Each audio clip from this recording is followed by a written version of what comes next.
money that I collected. It's honorable that brought contribution to Nigerian peace. Me, I want men, all of now look at this. But there comes a time when you want to take steps every day to make this country a better place. And the new Nigeria is education is telling them it's time to change. It's another lovely day, and you are right here tuned to the program Ground Zero on Invicta FM, coming straight to you from Procyon Radio and Television. Ground Zero is a program where we bring up topical issues in the polity, and with analysts in-house and guests, we analyze these issues and try to give you a clearer understanding of what these issues are. And today on the program Ground Zero, we will be looking at the World Malaria Day, and we'll also be looking at the crisis in Sudan and how Nigerians are coping with it. I am having two guests on the program today, and the first is DG Obadiah Haruna. He's the state chairman, Association of Civil Society, Malaria Control, Immunization and Nutrition. He'll majorly be talking in respect of the World Malaria Day, while my second guest is Danjuma Abbas Dangwa. We will be reflecting on the crisis in Sudan and how the federal government is coping with bringing back Nigerians, especially students and our diplomats that are stranded in Khartoum, the capital of Sudan. And to be part of the program Ground Zero, there are several ways that you can do that. First, you can go to our social media handles on all of the platforms, starting from YouTube, Instagram, TikTok, Twitter, Facebook, and LinkedIn. Look for Procyon RTV. That's the handle, Procyon RTV. We have a unified handle across all platforms. And just drop your comments, and we will read it out in the course of the program. And for those that would want to just drop in voice notes or text messages, you can do that via our WhatsApp channel, which is 0809 799 1989. That's 0809 799 1989. Those are the platforms that you can drop your comments on. So we'll kick off the program, starting first with the World Malaria Day. Before, let me first even welcome the guests. You are welcome to the program officially. You state the theme. What is this year theme? No, I'll welcome you, then I'll say the thing. Yeah. Thank you very much. All right. He's a gentleman. For those watching us, you can see he is nearly 15 or 16 years old. He's so young. I don't know. How would you have so much experience at such a very tender age? I'm not young. I'm approaching my 59. For those watching you on television, they can see how very young. I'm approaching my 59. But I thank God for a good health. All right. And observing good practices. Wow. And which we encourage every human to observe good practices, because that keeps us moving and going. In the course of the program, you share some of those secrets with us. But let's go straight to looking at what we'll be discussing today. Like I said, his name is DG Obadiah Haruna. He's the state chairman, Association of Civil Society, Malaria Control, Immunization and Nutrition. And talking about the little background of the World Malaria Day, it's an international observance commemorated every year on the 25th of April, yes, and recognizes global efforts to control malaria. Globally, 3.3 billion people in 106 countries are at risk of malaria as in 2012. Malaria caused an estimated 627,000 deaths, mostly among African children. Asia, Latin America, and to a lesser extent, the Middle East and part of Europe are also affected. All right, let's come to, since we already have a guest in the studio, no need going into reading so much of that because we have someone that will just give us that. Now, World Malaria Day. And they said because it's affecting and causing death. But bring it home now. Tell us in graphic terms, because you are here with us. Give the thing. How bad is the malaria? This year's World Malaria Team. I saw it somewhere earlier. I don't give the thing. You must give the thing. Okay, go on with the stuff. Okay. I will tell you the thing. All right. I will say the thing. Actually, malaria burden in this country. Yeah. I don't want to talk of the war. I want to talk of the Nigerian context. Yeah. And I will not narrow it to Kaduna because I'm a Nigerian, and we have to look at Nigerian in perspective.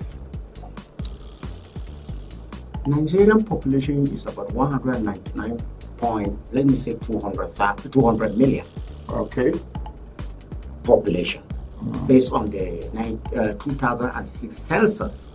And Nigeria is the most populous country in Africa. Yeah. Secondly, based on the World Health Organization, I am speaking based on the fact they put on ground. Based on the World Health Organization, we have the highest rate of malaria burden. And based on their record, Nigeria accounts for 25% of the global malaria situation. Yeah. Now, a single country has 25%. Then the rest 75% is shared to the rest of the world. Then you can imagine the collateral situation Nigeria is having when it comes to malaria. Okay. And some countries, I will just mention one or two countries. Nigeria 25%, Democratic Republic of Congo 12%, Uganda 5%, Cote d'Ivoire, Mozambique, and Niger 4%. And that accounts for the total in the world, 24%. Now, this is a report. I didn't cook it. This is a research based on the World Health Organization. Yeah. And there's only one country in this African setting that is malaria free. And you'll be shocked if I mention the country. Algeria. Algeria. Algeria. Wow. Go and check, Google it, check it. So, if Algeria can achieve it, why Nigeria can we achieve malaria free situation? So when you look at this situation in its totality, malaria kills more than HIV/AIDS, more than cancer, or more than whatever you can say. Yeah. Now, if it is so, and it's a sickness, or let me say ailment, whatever name we, nomenclature we put it, you find out that people take it for granted. And the mortality rate between the age of 0 to 5 and a pregnant woman, that's when it hit most. Yeah. So when you look at malaria in that context, that means we're even killing our children before they are born. We're even killing the children when they are born.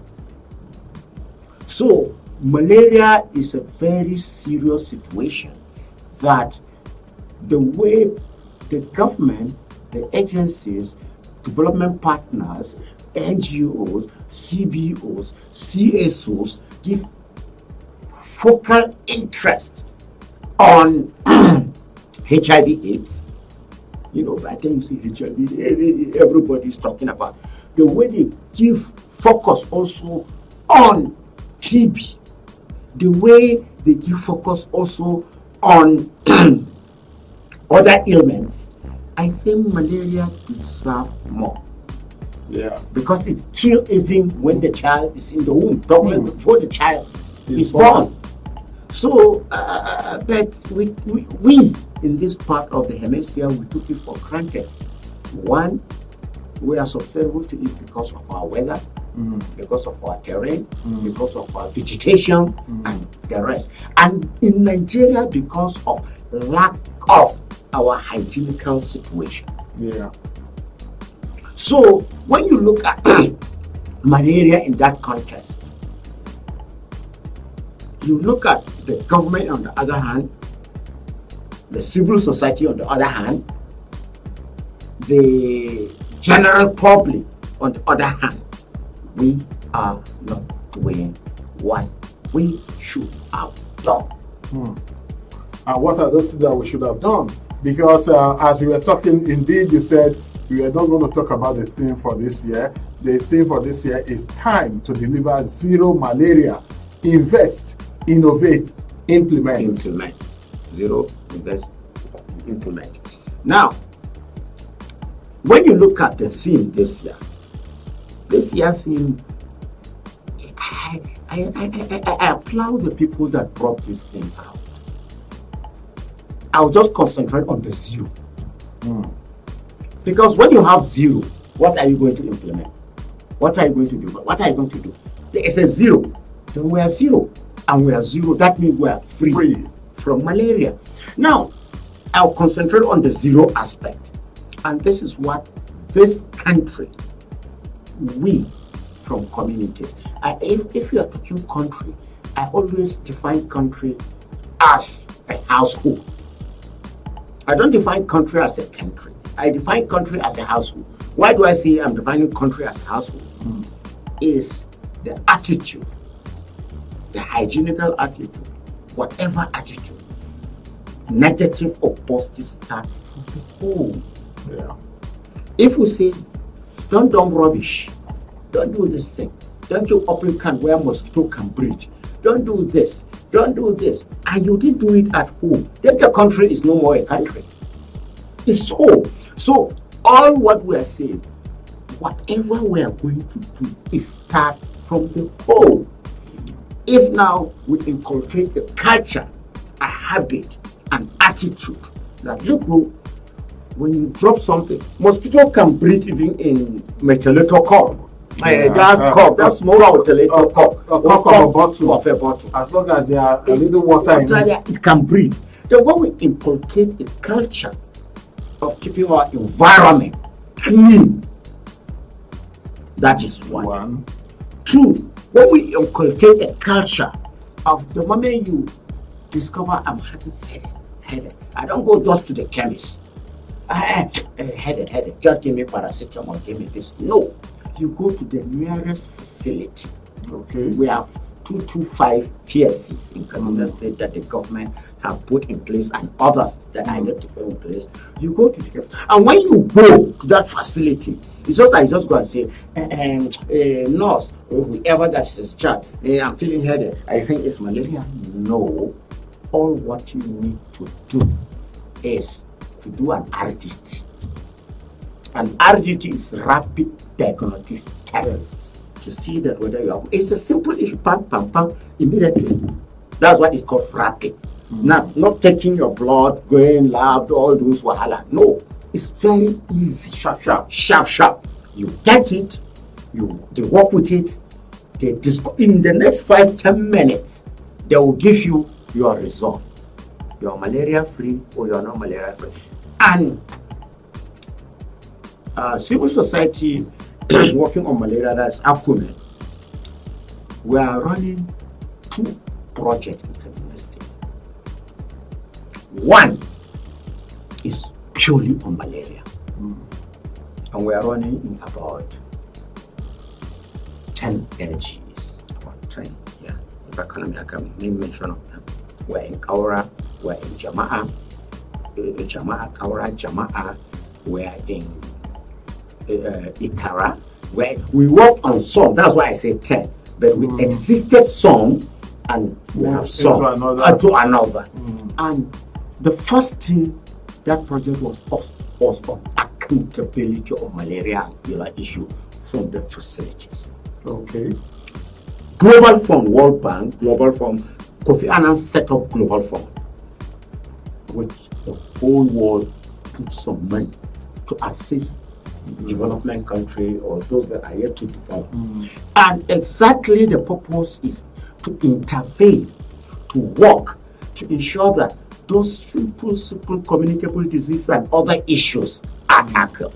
Now, Global Nigeria, through the country coordination mechanism, the CCM, are working, and they have secured a grant. And it was a 5-year grant, and it will expire by December. Yeah.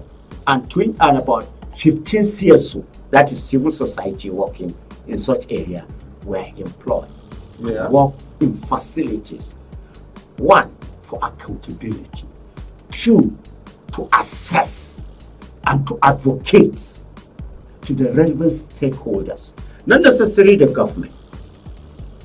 You advocate to relevant stakeholders to ensure that, look, this facility is your facility. Yeah. And there are situations, and malaria is endemic because the local government that were paid were based on the prevalence rates of malaria in Kaduna State.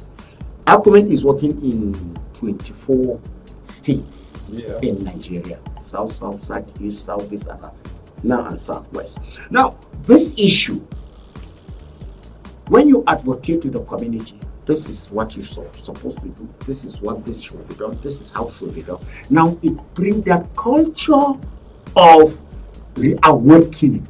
Yeah. Look, this is just a simple situation and we have been messing it up. And it brought also the culture of maintenance. You go to a facility, there's no door, there's no window, there's nothing. Then we said, look, it's not only the government that can do that thing for you, but you also as a community, you have a responsibility because of what? Ownership. You own the facility and what? So, malaria situation. And the second project we are still working on, we call it ATM. When I say ATM now, I know a lot of people, when we say ATM now, I know a lot of people will be thinking that it's a money-making machine. It's a money-making machine. It's not a money-making machine. You know, it's not a money-making machine. The ATM stands for AIDS, tuberculosis, and malaria. And this is all what Global Fund has brought to this country. And we are working in 18 states presently we are talking. Kaduna State working 5 LGAs, and they added another 4 just last week. So that we can say, now, you can't have malaria. You can, if somebody has HIV/AIDS, malaria is a factor. If somebody has HIV/AIDS, tuberculosis is a factor. So, how do we synergize and manage somebody with that situation? And that was why the same Global Fund and under our leadership, Ayo Dumayo, worked towards through it.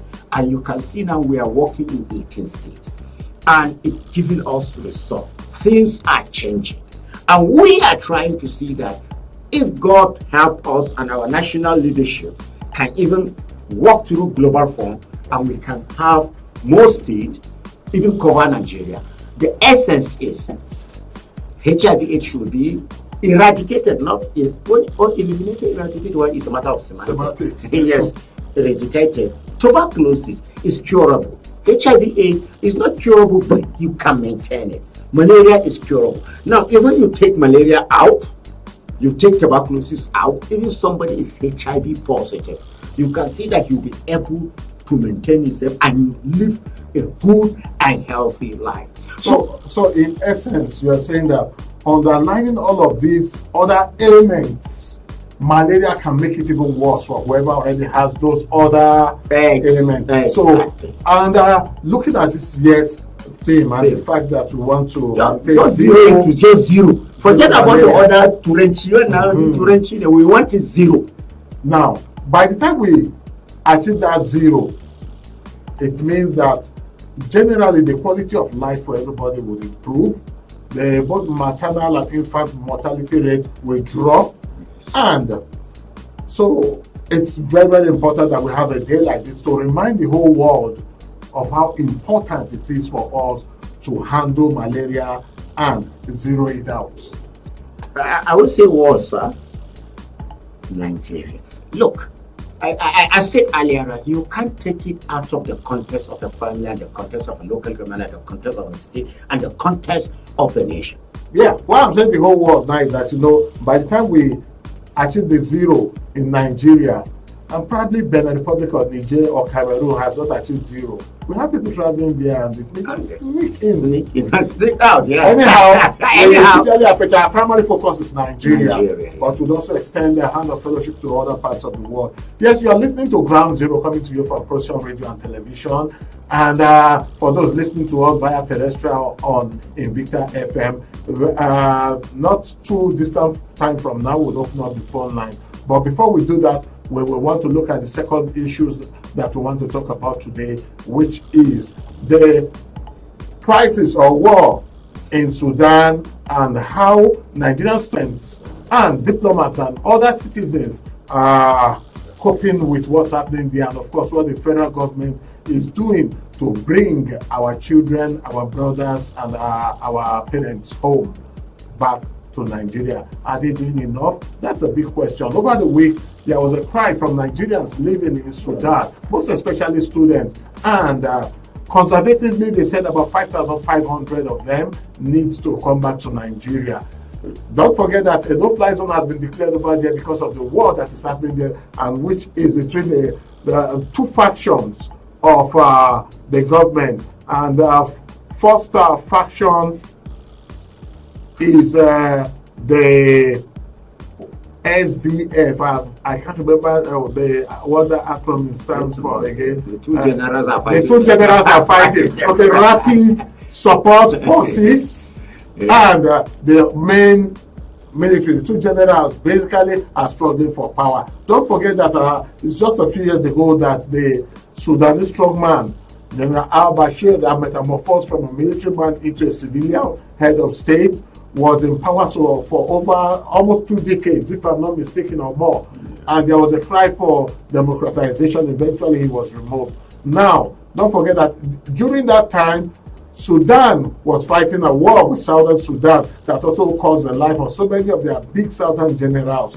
Eventually, they were able to separate. And since then, there has not been peace in both of the Sudans. The South Sudan that has separated from the other Sudan, and even the main Sudan. Now, the question is, yes, what is there is happening, but our major concern is how our government have been able to handle evacuation of Nigerians. Did our government have to wait for people to cry out, for students, for parents to cry out before they'll make that move? We have a diaspora commission headed by Abike Dabiri, who at some point said it is not as easy as we think. We need to see how we reach out to the fighting factions for them to call a truce or a ceasefire before we can move out people. The Nigerian government even sent a message out to Nigerians, most especially students, to remain indoors. But unfortunately, some Nigerians just couldn't stand and they wanted to exit from the country Sudan. Some towards Ethiopia, and sadly, the Ethiopian government blocked them and refused them to leave Sudan, sending them back into the war zone. Some also wanted to go via road to Egypt, unprotected, and that too was a major disaster for many of them. Thankfully, and we pray that they do not come back with numbers of Nigerians killed in that war. But the question here is, what really is Nigeria doing? Are we really the giant of Africa? Do this other country even value us or see us as a country to be? If they can't respect us, at least they should be afraid of us. Because in Africa, many languages in Africa do not have word for respect, but they call it fear. Mm-hmm. They don't. Many languages in Africa don't have the word for respect. They also call it fear. Fear. If they want to say, "Don't you respect me?" When my house is very pedestrian, they'll say, "Is it like a Disoroda or what?" Something like that. They have. So generally, if they can't respect us, at least let them fear us. That's a position that the Nigerian government should take. That way, we will be able to occupy our place back in the community of nations, most especially amongst Africa. Danjuma Abbas Dangwa is already in the studio here. I told you earlier that he was just around the studio. Now, looking at what has happened so far and the position that Nigeria has taken in evacuating Nigerians on one hand, then secondly, with what is happening in Sudan, don't you think Nigerians and those agitating for one thing or the other, which they have the right to, should be retrospect in the agitations? What is happening in Sudan is indeed unfortunate. And then the response from our government is again a thing of worry. We are seeing the same level of poor responses to internal crises, begin to play out even in the international space. Most citizens of other nations have been evacuated out of Sudan already, and then Nigeria is still giving an excuse as if we have to keep our citizens there and begin to broker the peace for Sudan before we can get to evacuate our citizens. I think all of those things are supposed to happen afterwards. And then when issues like this begin to unfold, you wonder what kind of intelligence gathering are our institutions doing, especially in terms of supporting citizens in diaspora. Should this nation get to the point where the streets of Khartoum are in ashes, smoke and tears and blood on the street before we begin to talk about citizens that are stranded in this place? Can the Diaspora Commission really give us an update as to how many of these citizens are where, within the geographical space of Sudan? And then you are telling people, citizens, to stay indoors. What do you expect them to stay indoors to feed upon? What are the living conditions for them? Do they have access to water? In what way can they really survive indoor now, and for how long? The kind of communication in itself is not reassuring. So we've seen, even as at this conversation happened between me and a friend yesterday. He was watching the global news and international news, and he said, look at these foreign communities coming to pick up citizens out of Sudan, and our own government is saying that there is a no-fly zone in Sudan, and for that we cannot evacuate citizens.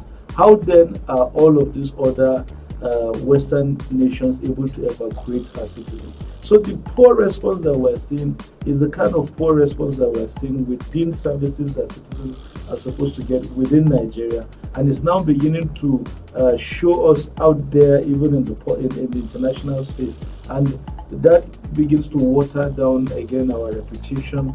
It also begins to water down our image, because certainly you don't expect people to fear someone who does not have the resources, because it's not about there is nothing in question now, in doubt, other than resources. There is no situation room that has been put together now to even reassure families that their children, their relatives in Sudan currently are being considered as well taken care of by our government. So that is in itself a challenge. Now, when you come down to the crisis currently in place, you will find that years ago, people would have thought that South Sudan was the problem. Yeah. That this is the area that doesn't want to embrace peace. They are always at war and what have you. The agitations and whatever it was that they were bringing to the table, this nation called Sudan, as we have it today, have refused to really look at the merit of some of these concerns, because social justice in itself is actually a panacea to anything around retrogression and underdevelopment. So the fact that nations cannot allow for dialogue, that people will continue to put ahead of themselves sentiment, ahead of the facts and the feelings of their citizens to really address critical issues, is what is bringing Sudan to the brink. Remember, al-Bashir's government has just been exited over similar protests around bread. Yeah. So you now look at what is happening today. South Sudan is out, and yet Sudan does not know peace. Certainly, all of us must have an introspective kind of a dialogue, about what nation building entails and what it is about. Today, within the Nigerian context, there are agitations all around. And then how are we supporting that dialogue? Are we supporting the dialogue under the narrative that we are looking at the race, the ethnicity, the tribe, the color of the skin of the individual who is aggrieved, other than the real merit of the issues that they are pushing or the religion of the person? Or the religion of the person. Because if that is the only thing we are going to continue to look at, then certainly, again, you will see that we will move from one crisis to another. Not so long ago, our problem was the Niger Delta militancy. Then fast forward to when amnesty was created and what have you. We now have insurgency in the form of terrorism and what have you happening first in the northeast. at the point in time the Northwest felt, no, it is not about us. You may have even defined it, no, it's Kanuri, no, it's this particular ethnicity. But at the end of it all, we're now seeing the whole thing spiraling and coming around very well-governed spaces that have now become weaker. And certainly it means that there is, it's in so many ways, something we're not doing right when it comes to issues of dialogue and resolution. And we have seen the fallout of that happening in Sudan. And so certainly they say in our own parlance here that when you see your neighbor's beer catching fire, you begin to pour water on yours, because the very thing that makes it catch fire might actually be coming next to you. So certainly now, every citizen of this country should begin to have some certain sense of responsibility in how you perceive national dialogue, how you perceive the issues of marginalization, how you perceive the issues of underdevelopment, how you perceive the issues of exclusive governance. Because these are just the very key things that will make us move away from one form of crisis today to another tomorrow. We are having challenges of deforestation, we're having challenges of desertification, we're having challenges of erosion somewhere in this part of this country, we're having issues of oceanification in some parts of Nigeria, we're having issues of flood. Every now and then when it rises, we know the areas that it's going to affect. When we look at these things holistically and understand the damage called climate change, we can then collectively come together to say we're fighting it. But so long as we continue to look at it from the prism of race, from religion, from ethnicity, or from the fact that it is not affecting people I consider my people and my kid and kin, then certainly these kind of things will first time degenerate to more catastrophic issues of concern. All right, just like as you were speaking, you indeed mentioned something, and that is climate change. Yes. Because at the root of almost every of the problems that we're having in the world now, you still see the finger of climate change. Oh, certainly. Because even the malaria issue we are talking about, certainly, climate change is part of what is making it to spiral out of control. Yes. And all of that. The war is majorly still traced back to availability of resources that have been depleted because of climate change. Wow, the almighty climate change is something that we must tackle, face headlong, and do everything to make sure we put in place systems that will mitigate the effect of climate change. All right, you're listening to Ground Zero on Procyon Radio and Television, and for those listening to us via Invicta FM, soon we'll open up the phone lines. Basically today we talked about the World Malaria Day, the importance of it, not forgetting the theme, which is our target is to bring it down to zero. And while bringing it down to zero, we should also look at how we invest, innovate, and implement. These are all systems and things that we can put in place that will help us to bring it down to zero and keep it within the zero limit. We also looked at the evacuation of Nigerians in Sudan as a result of the war that's happening there between the two generals that are fighting for control of the country. Now we open up the phone lines and let's hear what you say. 0809 799 1989. When we pick up your call, move away from your radio set, because you can't listen to your radio and pick the calls at the same time. That's the first thing that you do. Then when you also make your comment, keep your comments civil, devoid of profanity, insults, abuses, and all of that. And of course, for all the opinions that you are sharing, make sure you are sharing factual opinions. We don't want to dwell on rumors and hearsay, but on facts and figures. And also to remind you that for anyone that would go over and beyond board against the rules that we've set, we will not shy away from easing you off and taking the next call. Hello, good evening, and welcome to Ground Zero. Good evening, Mr. Aid, and good evening to your bed. Good evening. Ibrahim calling from Kabaladoki. All right, Ibrahim from Kabaladoki. You see, in fact, your guys have spoken well and they have spoken all into. And when I listen to them carefully, I really understand that yes, malaria has come to stay in Africa. And now we should know that yes, how are we going to make it? Malaria has come to stay because already they call it a pandemic, and really a pandemic of Africa. Now, how can we eradicate this menace and disease out of this continent? In fact, we can do it. What that people, we can do it because we have a lot of research institutes. They can go into it and develop and develop the vaccine that will totally eradicate or not necessarily to kill this thing and transmit it out of this continent. But our government, the government of all these African nations, able to come out with a solid plan. In fact, year in, year out, we keep on hearing World Malaria Day. Not as we celebrate it. In fact, it is time for us to go beyond celebration of Malaria Day. The United Nations should keep not giving all those medals from the communities and say that they are celebrating. No. But let us come with a slogan. Kill it and kill it all. Anything that is disease. That is the only way. And the president will come out with a master plan to kick this thing out of it. There are many research people, like I said, there are many research people here in this country, which I believe we also have in other African nations. Let all of them, all these countries come together and team up together to form a tomorrow.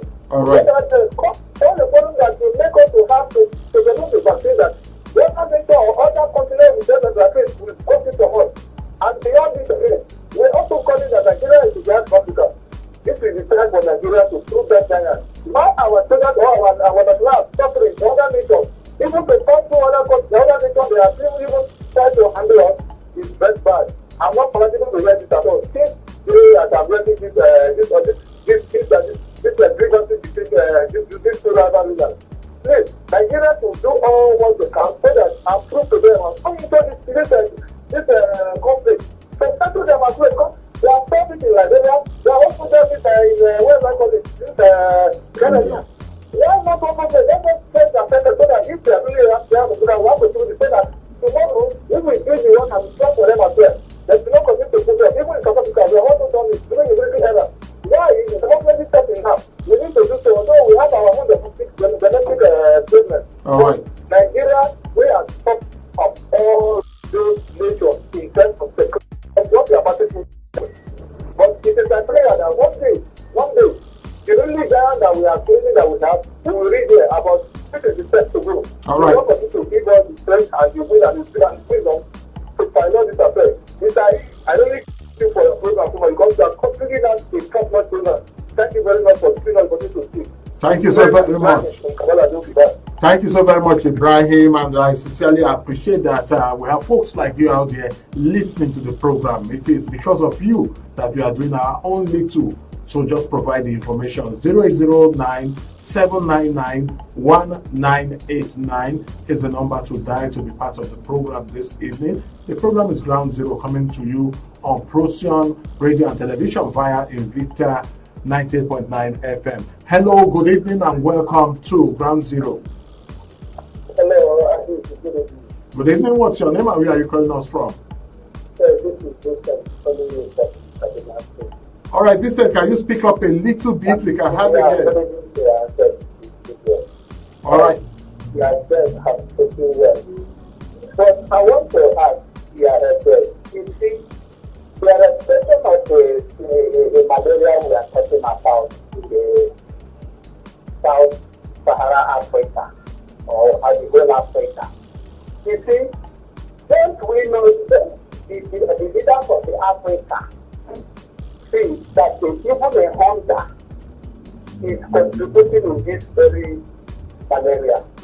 Because if the government, the leaders, can provide conducive and atmosphere for their people and for their children to live simple and be able to feed themselves in a healthy way. I think let's think that this very malaria we are talking about, it cannot help the people the way it comes.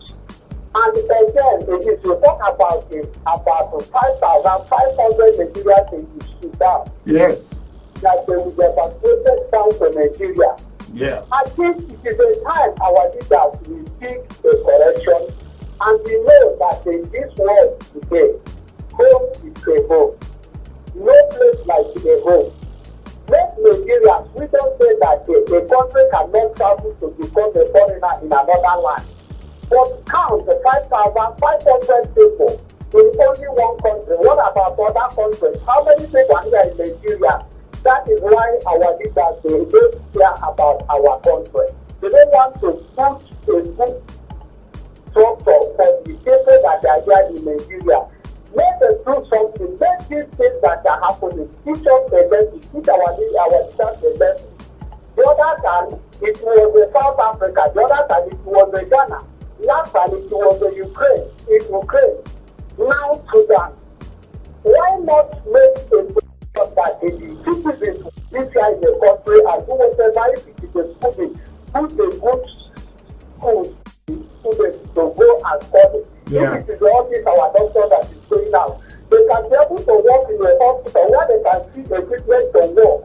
And they will receive a good salary that will sustain them and their family to work for their motherland. All right. I think all these things will be okay for us, and the other things we want, so God will do it for us. God bless you and bless the guests in the studio. Thank you so very much, Vincent. Hello, good evening. Welcome to Ground Zero. Hello. All right. So when you put your calls through, as soon as we pick your call, you introduce yourself, you tell us where you are calling us from, and move away from the radio. You cannot hear your voice on the radio. It's only those other persons listening that would hear. If you attempt to hear your voice on the radio, you only get a noisy feedback, and there will be a discommunication between me or us here in the studio and you. So the number is 0809 799 1989. Hello, good evening, and welcome to Ground Zero. Hello, good evening, Charles. Good evening, you're welcome to the program. What's your name and where are you calling us from? I'm calling from Trekania. My name is John. All right, John, let's have your take. Okay, I just have to talk on one point, and that is our children that is that. Okay. I think just as the last caller has just said, it is high time. It is high time because education, I don't see, you cannot compare Nigeria with Sudan. That is just our children going to study. Only we can look inside, in what, and put all this into place. Other people, they can come here as well. But it baffles me that our leaders, they will go outside, they will see all these things, they will come back, whether they will close their eyes or they will pretend, I don't know. So let them do the right thing. Let Nigeria, that giant of Africa, let it manifest. Thank you. Thank you so very much, Peter, that is bearing John today, because we can see the identity right here on our system. Thank you for being very civil today and dropping it the way you should drop it. All right, 0809 799 1989. 0809 799 1989 is the number to dial to be part of the program today. And of course, you can go to our social media handles or drop a voice note on WhatsApp. And of course, the number to drop your voice note is the same number that we are calling out. Hello, good evening, and welcome to Ground Zero. Good evening. Good evening. What's your name and where are you calling us from? Good evening. All right, Kure, you are welcome. Thank you. I want to ask this question. Why is it Africans are killing themselves? Is it because of poverty or because of what? Wow, I can't answer that because I know Ukraine and Russia, they are not Africans too. No. I think we should maintain that That brotherhood. Honestly, I'm disappointed in Nigeria. But nevertheless, it seems to me that these big people, their children are not there. That's why they didn't care to go and bring these children. But we'll get it right by God's grace. Have a wonderful day. Thank you very much. Thank you so very much, Mr. Kure, for dropping by this evening. All right. Hello, good evening, and welcome to Ground Zero. What's your name and where are you calling us from? Good evening, sir. And my name is Comrade Gabriel. All right, Comrade Gabriel. But this is a program that, including me, does not mean we appreciate all what you are saying and your effort. In fact, your case also are saying very well. Thank you so very much. What's actually happening in Sudan. What I wanted to ask is that those you can't say even learn from Nigeria because if you look at one day, regional was announced, the attention of us to go to violence, everybody will come and pray that it is the will of God, let it happen. Can people in that area be able to focus and see that they work hard and come as a unity? Because it's just very unfortunate that you can see how Nigeria is not prepared to bring in thousands of our people from that place. So I think Africa should continue to learn how to live peacefully. Because one of the things that came this morning in the Grand Zero, for example, what you were saying was perfectly correct, because most of these big-time people like the Americans, the USA, the Americans, the Germans, the Russians, and others, they are looking for way, for me, as I understand him, to save their arms. So sometimes they always create major problem for us, so that they can be able to get where to save their arms. So what we are saying that let people in Sudan, if they are listening to this program for their relatives, you come together and make sure that this issue is resolved. So just as now, some people have been taken, after a lot of people have been killed. All right. Pray, you have done your best, and it's left for those of us who are listening to follow up, especially on malaria area. God bless you. God bless your radio station. Thank you so very much, Comrade Gabriel, for dropping by. Let's come back to the studio now and start to give our parting shots as we round up the program this evening. But let's take this number. This number has been buzzing out.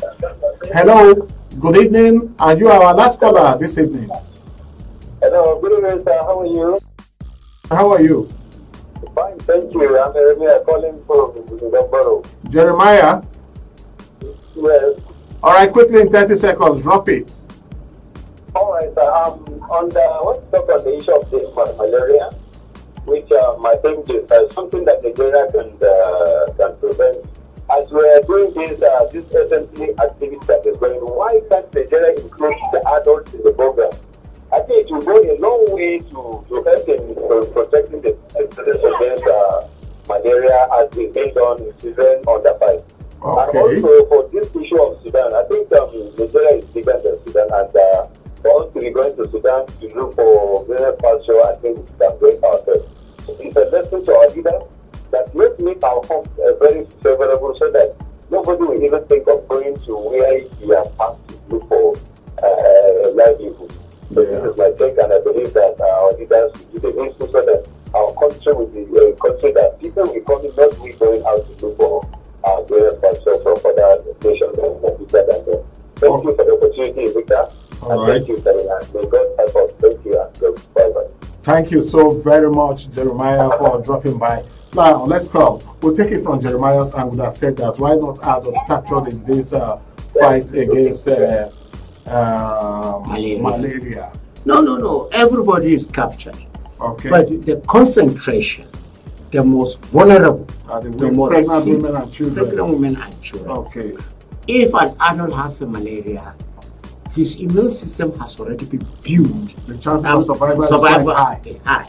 Unlike under 5 and pregnant pregnant women. Yeah. Then it may cause the pregnant woman to miscarry or whatever, and bring jaundice and all those kind of things. I'm not a medical person, so I don't want to go into those medical details. No. But we know the impact. The impact is the danger. And that was why the concentration is mainly on under 5 and pregnant women. But everybody is captured. Malaria drops. I don't know use drugs, I will say, but medication. Malaria commodities, because it's not only the pills or the injection you take, but there's that RDT, the testing, the this and that. All those kind of comprise malaria commodities. Now, you can't do one without one. Yeah. You must be tested. You know, the physician or medical personnel will have to examine you. Okay, give you a test. Yes, we know you have this to that level, and they will administer whatever they want to administer. So this is what. So everybody is captured, but the emphasis is on pregnant women and on everyone under 5. Okay. That is one. And secondly, let me just run quickly. Yes, another question. One Vincent from somebody west. He is talking of hunger and And malaria. and malaria, correlation. I think my colleague here says something.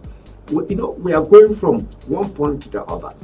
Why we bring malaria is because there's a war, and malaria will increase. Or there's a crisis. Now people go to IDP camps and they live in open places and whatever. And definitely they will get mosquito bites and something else. They may take bad water and something else, diarrhea, nutritional situation. Because when war starts, it has a lot of elements that come along with it. Because we are running out of time, quickly, I know that one of the ways that we have to look at this is the provision of mosquito nets. Is it still? Yeah, we just ran the 2023 early this year, in January and February.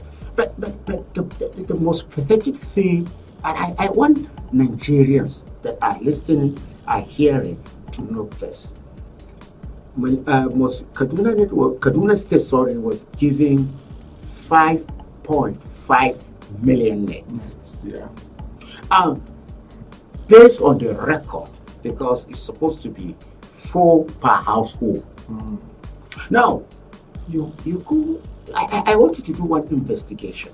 Go to our suburb and check the rate. Do you know what you see?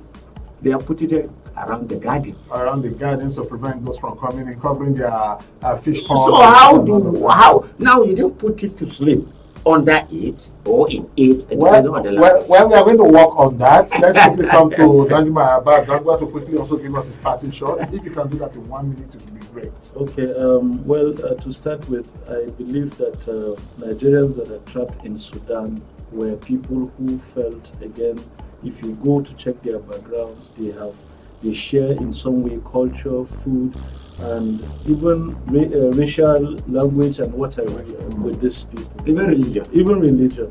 But today they are crying and they are homesick. That is to say, no matter how much acceptability they have built over the years in Sudan, they are now worried about being home, craving for home.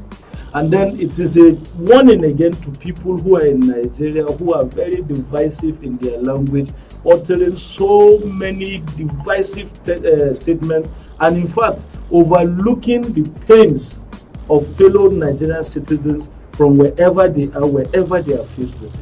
And so if you understand that if this nation fails, there is no neighboring country you can run to and accept you and accommodate you and allow you enjoy the kind of food and the kind of liberty and freedom that you enjoy in this country, then you will also be putting your hand to work in ensuring that there is a better Nigeria. And then importantly, all of us must tackle climate change altogether. Malaria is a problem that is falling out of it. Even the crisis and conflicts about others and farmers are an offshoot of it. And as much as possible, let us all stand together for natural justice, because we cannot get to the nearest future without it.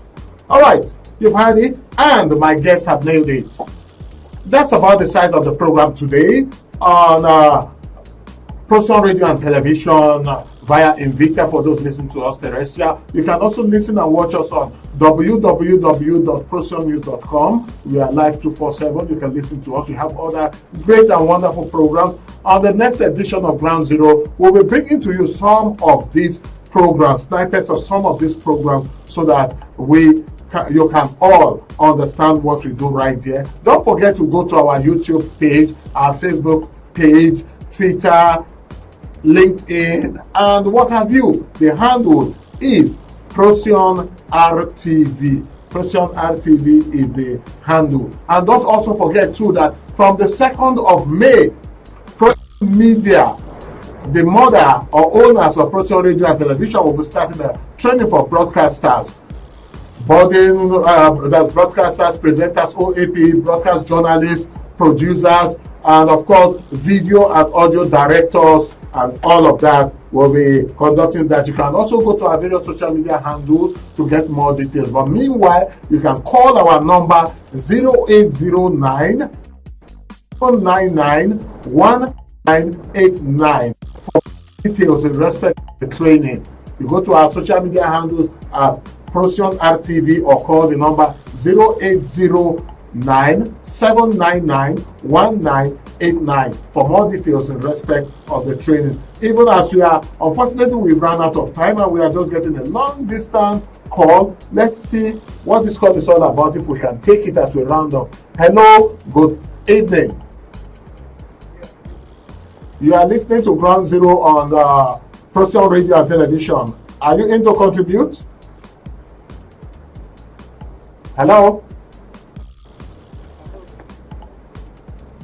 Let's just wrap up the program because we are actually out of time.